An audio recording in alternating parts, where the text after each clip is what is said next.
In a previous life, I used to work at Northamptonshire Enterprise Partnership.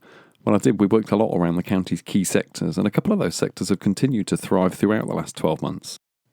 As we'll find out in future episodes, one area that has seen increased demand has been food and drink, because pandemic or not, people got to eat, right? But another of the area's key strengths is logistics, and through 2020 and 2021, with demand for online services increasing all the time, logistics companies have been working harder than ever. Here's a stat. In Northants, 1 in 7 people work in a job connected to the logistics industry, with lots of folks working jobs providing support services to businesses. One such person is Dawn Girardi. Hello, Dawn Girardi from Pegasus Lift Truck Training, local company based in Higham Ferrers.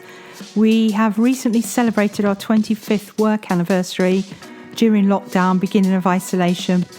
So what do? We provide a variety of services supporting warehouse operational teams just to help them maintain a safe working environment, and as well as offering that expertise and advisory service, we offer training for forklifts, warehouse equipment, and just a few other sort of services like racking, safety, spills. When lockdown hit, the local logistics operations and a number of Dawn's clients were actually on something of a recruitment tear to keep up with demand.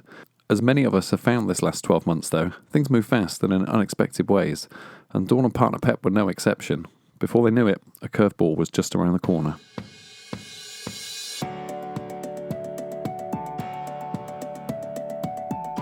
This is Recovery Through Enterprise, a podcast where we showcase some of the amazing small and medium-sized businesses across the East Northamptonshire region, adapting and rising to the challenges of an ongoing situation. You can find more on the Recovery Through Enterprise project, including a range of support and assistance for local businesses over on our website at recoverythroughenterprise.co.uk. In the meantime, though, thanks for joining us. We're really pleased to have you along.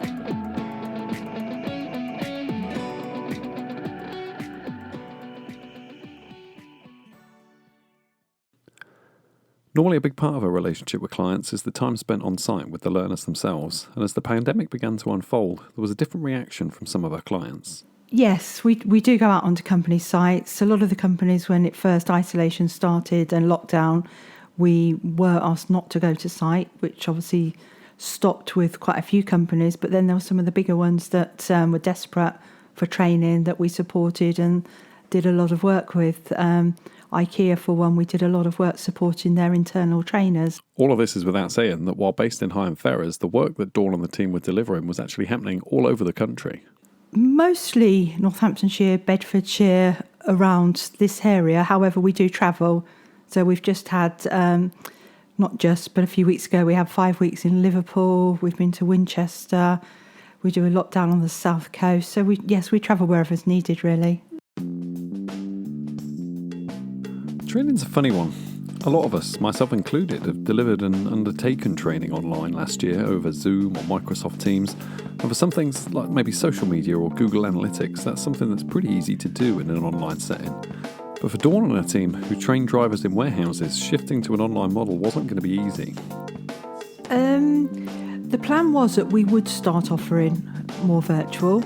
However, a lot of companies still prefer it to be on site because it's obviously tailored to what the company needs, who the trucks they're using. And yes, they could do the theory side on site, but again, it's quite difficult because you can't gauge their reactions, what they're picking up, the trainees, how their approach is to the forklift with their driving. So yes, there's an element that you can do online, but equally it still does need that practical part of the training. And if it's a refresher day and there's only an hour or 2 hours for theory, then obviously it's better to just be on site and doing it at the same time as the practical. The team then quickly began delivering a new socially distant version of their usual on-site training out on their customer sites.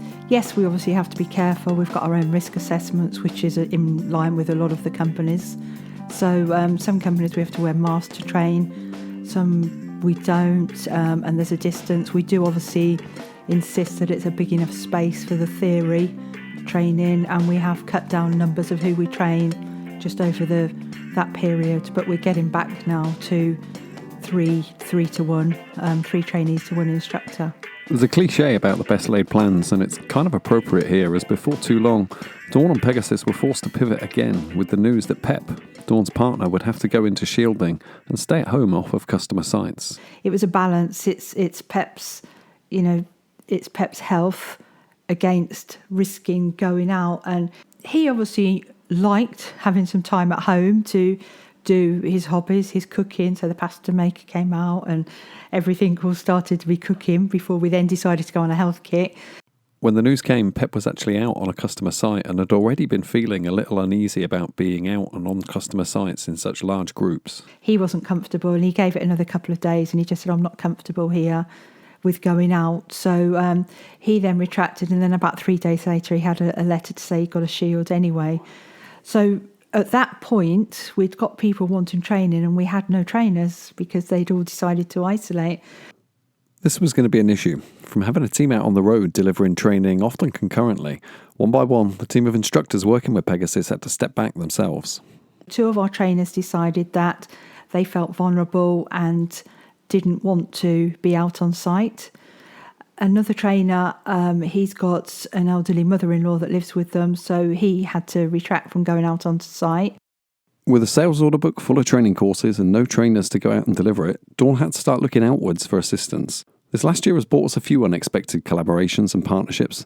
Unprecedented times call for unprecedented measures, but in this case, the cavalry that arrived to help Pegasus keep their commitment to their customers was an unlikely one. So we then spoke to other people, some competitors, some that we've worked with on and off before that we've got on really well with. And one person, he pretty much did most of our training, keeping it ticking over every day. And then we brought in another company with used one of their trainers. And by the end, we were actually using 3 of their trainers. So we carried on to offer what we could and supporting the company. So we were very, very lucky that we were able to carry on in that way, but also using competitors, which was a bit bizarre. Bizarre is right. For lots of folks, the idea of handing over the keys to your competitors and setting them loose on a client's site is crazy. I'm not sure I'd do it, but by working with trusted partners, relationships built up over their vast experience working in the sectors, somehow it all worked. It's a unique setup. Yeah. Were you nervous introducing your clients to your competitors? Very, very. But equally, one company have furloughed their staff, so they were able to bring some back off of furlough, which they thanked us for.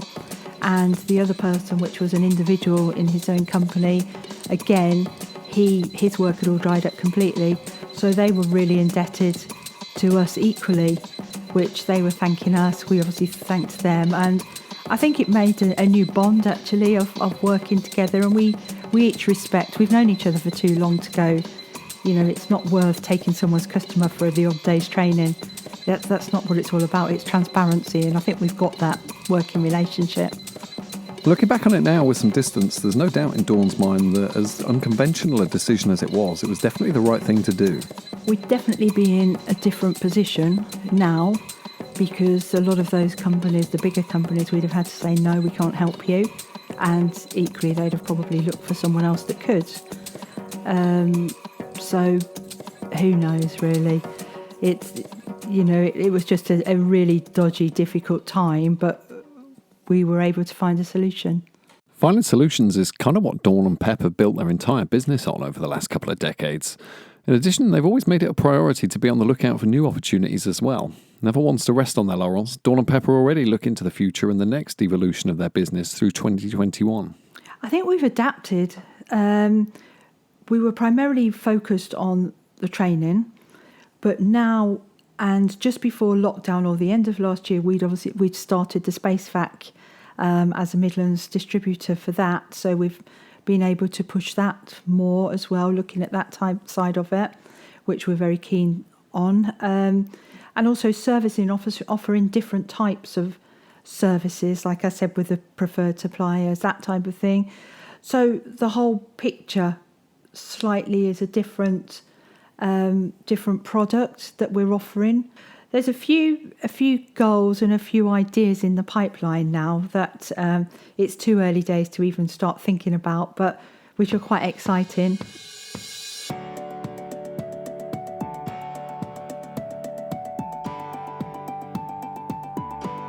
Ethel Barrymore said that the best time to make friends is before you need them, and without such strong bonds with their partners and competitors, the last 12 months could look very different for Dawn and Pep.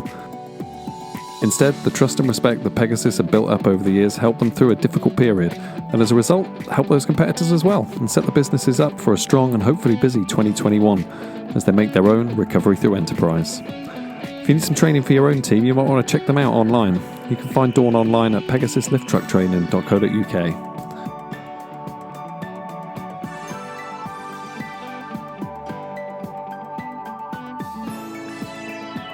Recovery Through Enterprise is a programme of support and assistance for businesses of all shapes and sizes across the East Northamptonshire region.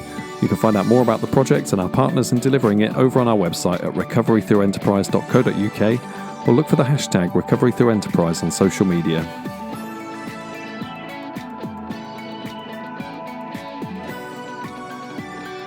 This podcast was a production of So Very Creative. You can find more on our work at soverycreative.com.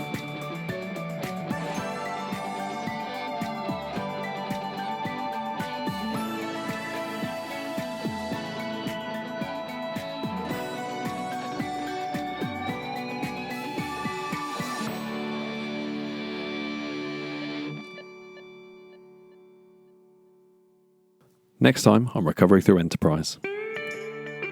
Yeah, I mean, we'd literally just started bringing some money in around sort of like end of last year. And then basically it was in March that it all kicked off. So, you know, although we still had our customers and things, obviously it went a bit from bulk buying, quick buying to slowed right down. So, you know, it was quite tough when it come about. The last 18 months have been a tough time to start a business. Not everyone's got 2 decades worth of goodwill and reputation to get them through. Find out how Kay at Earthingborough Pets found a way to make it work, whatever life threw at them.